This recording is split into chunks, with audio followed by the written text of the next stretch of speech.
ওলকপির সিজনে এই রান্নাটা আমার চাই, খেতে হবেই হবে।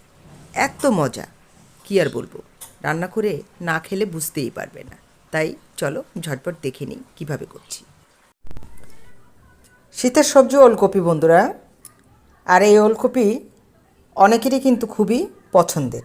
আবার কেউ কেউ এটা দু চোখে দেখতে পারে না, কিন্তু এটা সঠিকভাবে রান্না করলে যে কত মজার হয় কী আর বলবো। আজকে অনেক রান্নার ভিতরে, অনেক ধরনের রেসিপির ভিতরে ছোট্ট একটা সহজ রেসিপি নিয়ে চলে এসেছি। By the way, welcome back to my channel Lipi's daily infotainment. হ্যাঁ বন্ধুরা, যারা তোমরা আমার চ্যানেলে নতুন আছো অবশ্যই সাবস্ক্রাইব করে বেল বাটন প্রেস করে দেখতে বসে যাও। আজকে এই ওলকপি দিয়ে অসাধারণ একটা রান্না দেখাতে যাচ্ছি, ঠিক আছে? সবগুলো ওলকপিকে এভাবে ছুলে নিয়েছি। এখন একটা গ্রেটার দিয়ে এভাবে গ্রেট করে নেব। এই বড় অংশ দিয়ে করব, না হলে এটা দিয়ে করলে একদম বেশি ঝুরি হয়ে যাবে, যে খুঁজেই পাওয়া যাবে না।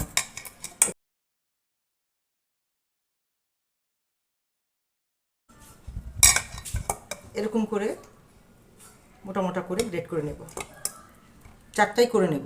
সবগুলো ওলকপিকে এভাবে ঝুরি ঝুরি করে কেটে নিয়েছি। অনেকে অবশ্য এটাকে শালগম বলে, অনেকে বলে বিট। আসলে এটা হচ্ছে একটা ওলকপি, কপির একটা প্রজাতি, যেমন বাঁধাকপি, ফুলকপি এবং ওলকপি। বিট আলাদা জিনিস, শালগম আলাদা জিনিস। আজকে এই ওলকপির রেসিপি শেয়ার করতে যাচ্ছি। ওলকপিটা রান্নার জন্য আমি ব্যবহার করছি কুচো চিংড়ি, আর এই কুচো চিংড়িটাকে হলুদ লবণ দিয়ে হালকা করে একটু ভেজে নেব।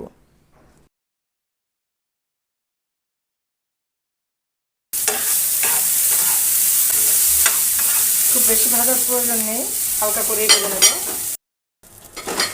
এবার একই ফ্রাইং প্যানে তেল অ্যাড করে দিচ্ছি, একটা তেজপাতা ছিঁড়ে দিচ্ছি, দিয়ে দিচ্ছি গোটা জিরা, গোটা রাঁধুনি। এবার ঝুরি করে রাখা ওলকপিগুলো দিয়ে দিব।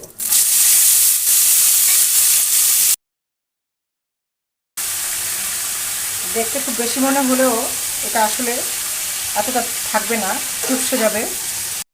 বন্ধুদেরকে রিকোয়েস্ট করব একবার হলেও এই রান্নাটা খেয়ে দেখবে।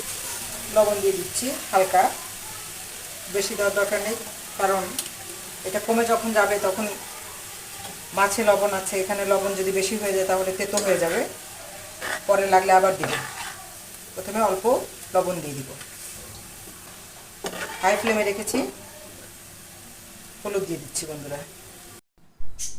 খাবার বলো, সবজি বলো, যা কিছুই হোক না কেন, সবার কাছেই যে সব কিছু ভালো লাগবে তার কিন্তু কোনো মানে নেই, কিন্তু সুন্দর করে রান্না করলে সব খাবারই কিন্তু সবারই ভালো লাগে। লবণ দিয়েছি, এখন জল ছেড়ে যাবে, এই জলেই এটা সিদ্ধ হয়ে যাবে এবং ভাপা হয়ে যাবে। ঢেকে দিয়ে কিছুক্ষণ পরে আসছি বন্ধুরা।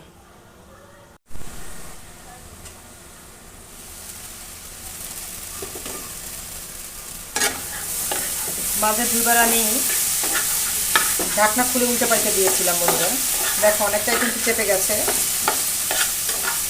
আরও কমে যাবে। এবার একটু সময় নিয়ে ভালো করে ভেজে নেব, আর ঢাকার প্রয়োজন নেই, খোলা রেখে এটাকে ভেজে নেব। একটু সময় লাগবে, 2-3 মিনিট হয়তো লাগবে। হাই ফ্লেমে রেখে উল্টে পাল্টে ভেজে নেব। দিয়ে দিচ্ছি কাঁচা লঙ্কা চিড়ে,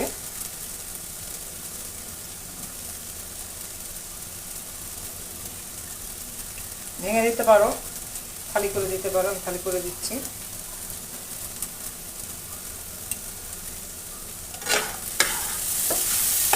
আমি এখনো চিংড়ি মাছ মিশাইনি, চিংড়ি মাছটাকে মিশিয়ে দেবো।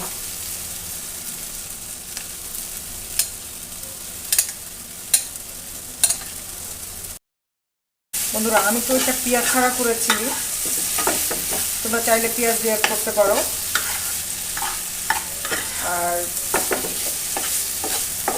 যতটা ভালো ভাজা হবে ততটা ভালো খেতে লাগবে, আর ফ্লেভারটাও ভালো আসবে। অনেক সময় একটা বুনো গন্ধ থাকতে পারে, তরকারির একটা কাঁচা গন্ধ থাকতে পারে, এটা চলে গিয়ে ভাজাটা ভালো হলে চমৎকার একটা ফ্লেভার বের হয়। দেখো, চিংড়ি মাছ দেওয়াতে চেহারাটাই চেঞ্জ হয়ে গেছে, কিন্তু অনেক কাজ আছে, চলে যাও না। আমি একটা বাটিতে একটু জল নিয়ে নিয়েছি, নিয়ে নিচ্ছি সামান্য চালের গুঁড়ো। বেশি দরকার নেই, 1 টেবিল চামচ দিলেই হবে, মানে কম কম 1 টেবিল চামচ। বেশি দিলে ওলকপির যে অরিজিনাল স্বাদটা সেটাই পাওয়া যাবে। এর সঙ্গে ধনিয়া আর জিরা গুঁড়ি করে রেখেছিলাম, ব্লেন্ড করে রেখেছিলাম, এটা একটু মিক্স করে দিচ্ছি। আর দিয়ে দিব লাল লঙ্কার গুঁড়ো। সমস্ত উপকরণ একসঙ্গে মিশিয়ে নিয়েছি, এবার দিয়ে দিচ্ছি। দ্রুত নাড়াচাড়া দিতে হবে, নাহলে কিন্তু এক জায়গায় দলা হয়ে যাবে। আমার রান্না কিন্তু শেষ বন্ধুরা, এবার নামিয়ে নেওয়ার পালা। ভালো লাগে অবশ্যই লাইক কমেন্ট শেয়ার করবেই। আর যারা এখন পর্যন্ত আমার চ্যানেলটি সাবস্ক্রাইব করোনি তাদেরকে রিকোয়েস্ট করছি, সাবস্ক্রাইব করে বেল বাটন প্রেস করে আমার সাথে থেকো, যাতে করে পরবর্তী সকল ভিডিওর নোটিফিকেশন সবার আগে তোমাদের কাছে পৌঁছে যায়। আমরা সহজ খাবার দিয়ে সহজ রান্না নিয়েই বারবার একত্রিত হব। আজ এই পর্যন্তই, ভালো থেকো সবাই, টাটা।